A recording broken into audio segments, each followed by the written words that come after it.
नाही म्हटलं की काय.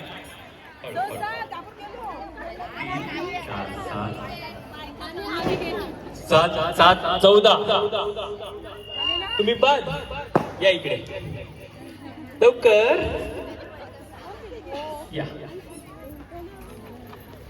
आता काय करायचं आपण? तुम्हाला मी पुन्हा संधी देणार, तुम्ही काही टेन्शन घ्यायचं नाही. अजून आपल्याकडे राऊंड आहेत, पुढे जायचं आहे, पण मेहनत करावी लागणार. बाद तर झालाय, पण आता मग बाद झाल्यानंतर बाकीच्या लोकांचं मनोरंजन तर करायचं आहे. मग काय करणार तुम्ही मनोरंजनासाठी?